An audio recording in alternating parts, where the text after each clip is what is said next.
আজকে Nifty bank নিফটির expiry ছিল, মান্থলি এক্সপায়ারি ছিল। নিফটির মধ্যে 105 পয়েন্ট এবং ব্যাংক নিফটি 366 পয়েন্ট পজিটিভে ক্লোজ দিয়েছে। এছাড়াও মিড ক্যাপ এবং স্মল ক্যাপ ইন্ডেক্সের মধ্যেও ভালো পজিটিভ নোটে ক্লোজ পেয়েছি। মিড ক্যাপ ইন্ডেক্স 193 পয়েন্ট এবং স্মল ক্যাপ ইন্ডেক্স 183 পয়েন্ট পজিটিভে ক্লোজ দিয়েছে। তো আগামীকাল থেকে নতুন মান্থলি সেশন শুরু হচ্ছে। তো নিফটি ব্যাংক নিফটি কীরকম ট্রেড করবে সেটা নিয়ে আলোচনা করব।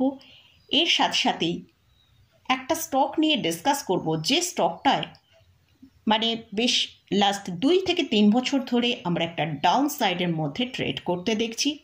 তো আমার এক ভিউয়ার্স এই স্টকটা নিয়ে আলোচনা করার জন্য রিকোয়েস্ট করেছেন, তো তাই এই স্টকটা নিয়ে একটু ডিটেলসে আজকের ভিডিওয়ে আলোচনা করব। তাহলে চলুন ভিডিওটা শুরু করা যাক। ভিডিও শুরু করার আগে বলি, চ্যানেলে যদি ফার্স্ট টাইম ভিজিট করে থাকেন তাহলে অবশ্যই চ্যানেলটা সাবস্ক্রাইব করে নেবেন আর পাশে থাকা বেল আইকনটা প্রেস করে রাখবেন। আমি ভিডিও আপলোড করার সাথে সাথে আপনাদের কাছে ভিডিওটা পৌঁছে যাবে।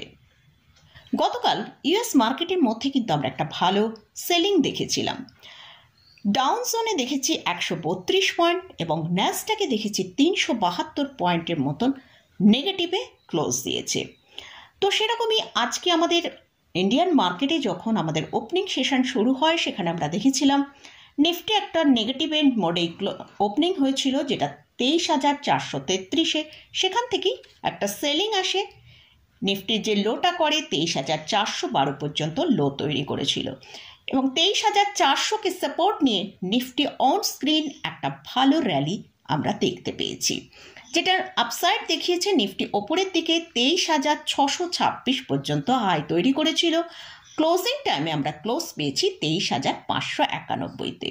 তো গতকালে আপনাদের সাথে যে ভিডিওটা শেয়ার করেছিলাম সেখানে বলেছিলাম যদি নিফটি 23,550-এর উপর ট্রেড করতে থাকে তাহলে কিন্তু নিফটির মধ্যে একটা ভালো আপসাইড আমরা দেখতে পাবো, যেটা আমরা আজকে দেখলাম। নিফটি প্রায় 23,626 পর্যন্ত হাই তৈরি করেছিল।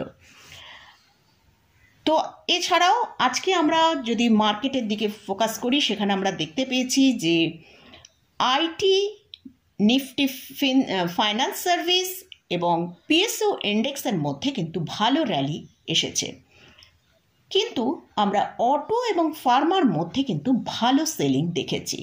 কারণ 2 এপ্রিল থেকে যে ট্যারিফ শুরু হবে সেক্ষেত্রে কিন্তু এই দুটো সেক্টরের ওপর বেশি এফেক্ট পড়বে।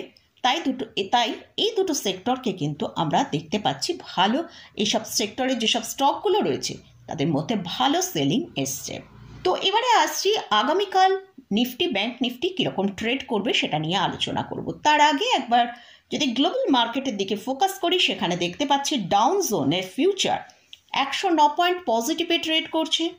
আর ইউরোপ মার্কেটের দিকে যদি ফোকাস করি সেখানে একটা সেলিং মোডে ট্রেড হচ্ছে। আর এশিয়া মার্কেট মোটামুটি মিক্সড ক্লোজিং সেখানে দেখতে পাচ্ছি।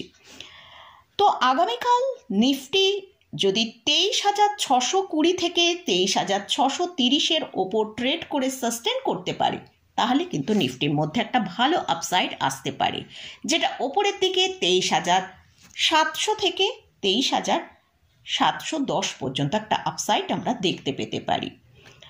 আর নিফটির জন্য এখন যেটা স্ট্রং সাপোর্ট সেটা হচ্ছে 23,400 থেকে 23,450।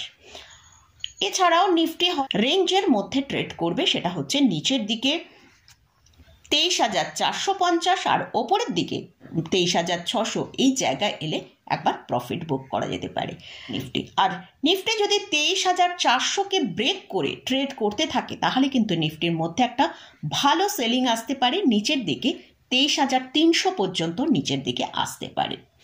তো এটা গেল নিফটি নিয়ে আলোচনা করলাম। এবারে আসছে ব্যাংক নিফটি।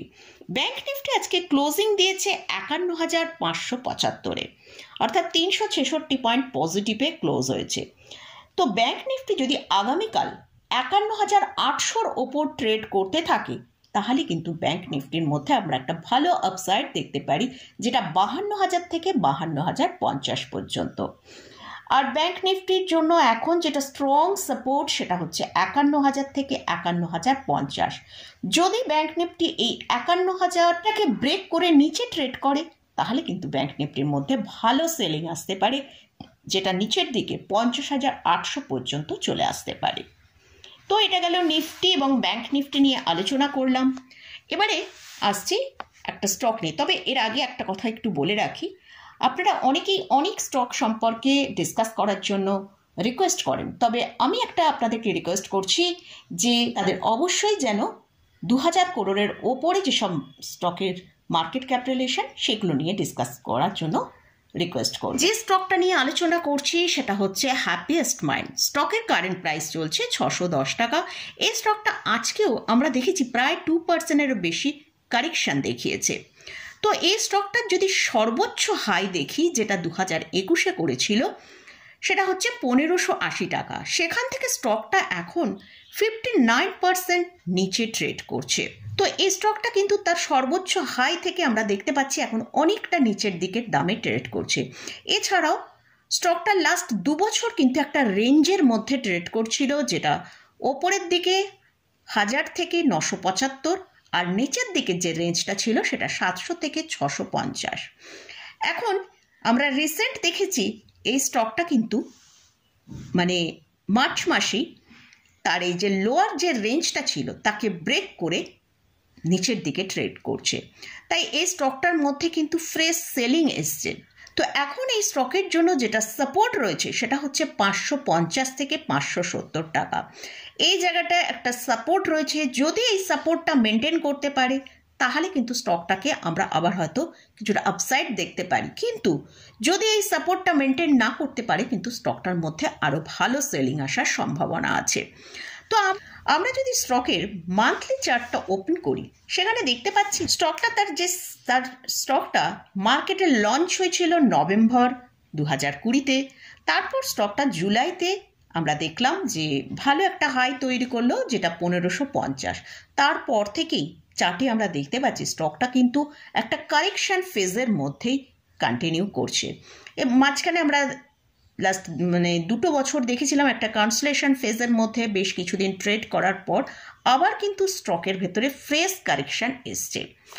তো এটা কিন্তু কখনো কখনো আমরা ভালো ভালো স্টকের ক্ষেত্রে দেখতে পাই যে তারা হয়তো তাদের প্রাইস আগে থেকেই অনেকটা ডিসকাউন্ট করে রেখেছে। এখন সেই সব স্টকগুলো একটা কনসলেশন ফেজের মধ্যে বেশ হয়তো 2-4 বছর 5 বছর পর্যন্ত ট্রেড করতে পারে।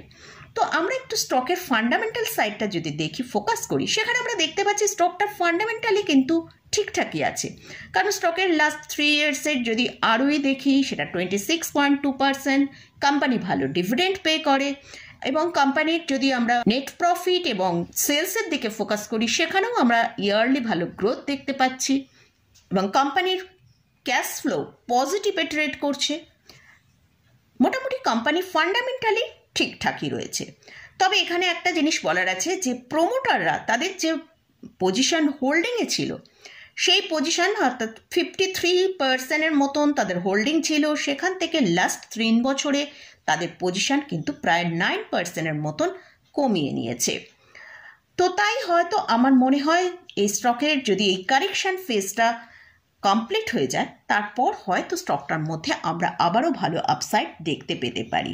তাই যদি স্টকটা পজিশনে হোল্ডিংয়ে থাকে, আমার মনে হয় এতটা স্টকটাকে সেলিং আসার পর এখানে সেল না করে একটু ওয়েট করা উচিত। যদি স্টকের এই কারেকশন ফেজটা কমপ্লিট করে যখন এই আপসাইড দেখাবে তখন কিন্তু স্টকটার মধ্যে একটা ভালো র্যালি আসার সম্ভাবনা আছে। আর তারই সাথে সাথে এই যে স্টকের যে সাপোর্টের কথাটা বললাম, এই সাপোর্টের দিকেও কিন্তু আমাদের ওয়াচ রাখতে হবে। তো মোটামুটি ইন্ডেক্স নিয়েও আলোচনা করলাম। তো এই স্টক এবং ইন্ডেক্সে কিন্তু কোনোরকম কোনো বাই রেকমেন্ডেশন নেই। স্টকে বা ইন্ডেক্সে কোথাও যদি কোনো পজিশন নিতে চান তার আগে ভালো করে চার্ট অ্যানালিসিস করে নিয়ে তারপরে পজিশন নেবেন। তো মোটামুটি আজকের মতন ভিডিওটা এখানেই শেষ করছি। ভিডিওটা যদি ভালো লাগে অবশ্যই লাইক করবেন, শেয়ার করবেন, সাবস্ক্রাইব করবেন। ধন্যবাদ।